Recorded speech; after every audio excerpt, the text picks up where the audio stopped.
What's up Terry Game, welcome back to my channel. If you're new here, please consider subscribing. It's free and it helps out a ton. So in today's video, I'll be reviewing chapter 1017 of One Piece. So let's dive right into it.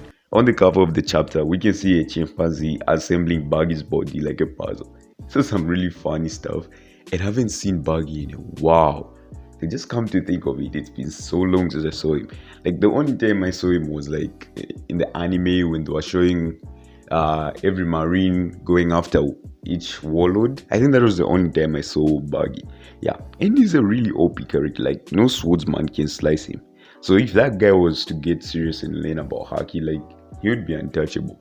Like his powers are kind of a low gear in the swordsman category, you know. Yeah, start of the chapter we can see Tama shouting on top of a building, but she gets really nervous after what King said. Then she faints, but Usopp and Nami are there to help her. Like, yo, you're about to save everyone in a fighting ground, you know, and the only thing stopping you is because you're shy. That was really fun, you know, like, come on. Yeah, then cut to the next scene, we can see the competition between Who's Who and Jinbe build up. This gave me goosebumps. Like, this was so cool. Like, it's so cool seeing Jinbe, you know, be a straw hat. And we get to have this OP character fight for us. Like he didn't need any training, he's already built. And I feel like going forward with the Straw Hats, one of the criteria of having a Straw Hat member is that Straw Hat should be strong. Like they shouldn't need any training, you know. They should know about haki and stuff like that. Because come on, we can't have another time skip for them to train. The new members of the Straw Hats should already be like strong, you know. Yeah. Jinbe mentions how the numbers of the warriors fighting are so uneven, but he's shocked that Who's Who is fighting him alone, and that he's not exploiting this advantage. Yeah, this was some really fair stuff. Like Who's Who just came up there on his own, not needing anyone to back him up. Yeah, then Tama finally wakes up and she's about to control all the small users who ate her dangos, which will really help balance out everything in the war, you know. Like at least some of the members will be fighting for the Straw Hats. Yeah, we get a small update on the Luffy situation and they're trying really hard to get the water out of his body. Like I like this. You'd see everything just coming together, you know. Zoro is now getting that thing which obviously destroys his body afterwards, but at least he'll be back in action. Yeah. And then we get to see Luffy. He's now recovering with the hard pirates. Yeah, that would also be something. And Sanji right now, he's just taking care of King. We then get scenes of the Beast Pirates fighting for the Straw Hats, and they're joining the Grand Fleet. And I have a question.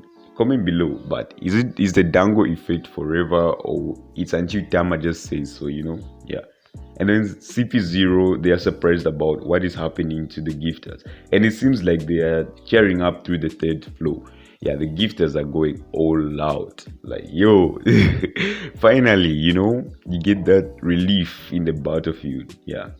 King realizes that she is the cause. Yeah, Tama is the cause of all this. So he tries to blast her, but then Sanji comes flying in with a massive strike, which hits King. Yeah. King gets really upset and then he calls Sanji Judge's son, and this obviously frustrated Sanji and struck a nerve.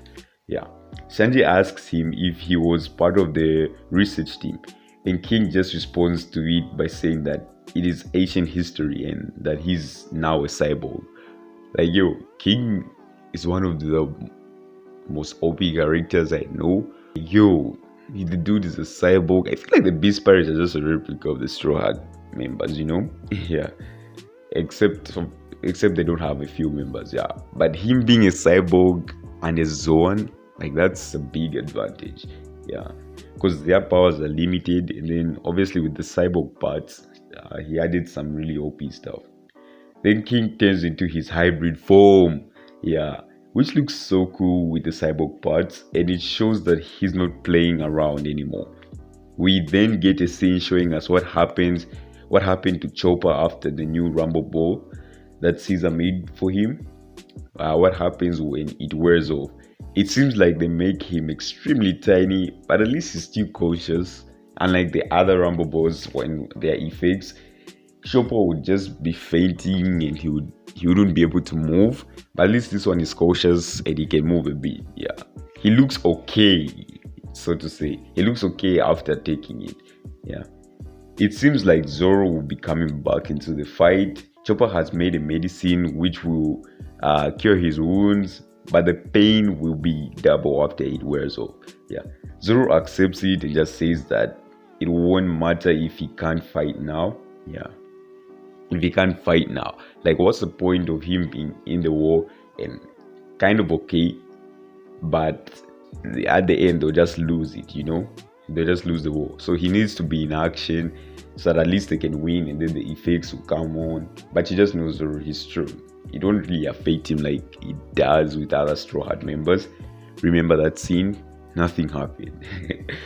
The fight between Jinbe and Huzu has begun, and it seems like Jinbe can hold his own. But then Huzu turns into his hybrid form as well. I mean, always just dropping hybrid forms left and right. It took so long for us to see Kaido's hybrid form, and then these guys just turn into their hybrid form. Yeah, from which we know is very deadly, and he was part of CP9. Yeah, Huzu was part of CP9. We know this, and we know that this is very dangerous because it was really hard for Luffy to defeat Lucci, and this guy was his rival. So this will be some wild fight. I really can't wait to see how Jinbe will manage to take care of him. Yeah. Then he starts explaining what happened, why he left CP9, what all went down. Yeah. Then he left because he failed to guard a devil fruit that was being transported on a government ship. Yeah. And we know this, and I have a hint of what happened, we know this, that Shanks was the cause. Shanks is the one who mainly went to fight for the fruit. And Shanks doesn't start fights all willy-nilly, there was a reason. And I made a video about this, saying that the Gomu Gomu is something more, the Gomu Gomu is something more. There's something more to that fruit. That fruit couldn't have just been wanted by Shanks. Maybe, Roger was the original owner of it. Yeah. And then there's just no way Shanks can just go for it, Yeah.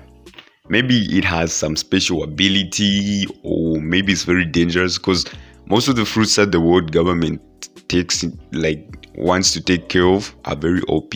Look at the op fruit from Low. Yeah, that fruit was guarded because it can cause immortality. Maybe Luffy's fruit has a special ability that we don't know about yet. Yeah, that's the main story. He failed to guard it, and obviously he left CP9, and I can't wait for them to follow up on the next chapter.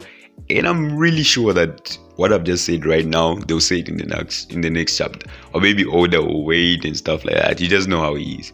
So yeah, there's no break next week, and I'll be back soon with chapter 1018. It's out right now, so yeah, I'll be reviewing it. Stick around, and please make sure to subscribe. And yeah, I'll see you later, Terry gang.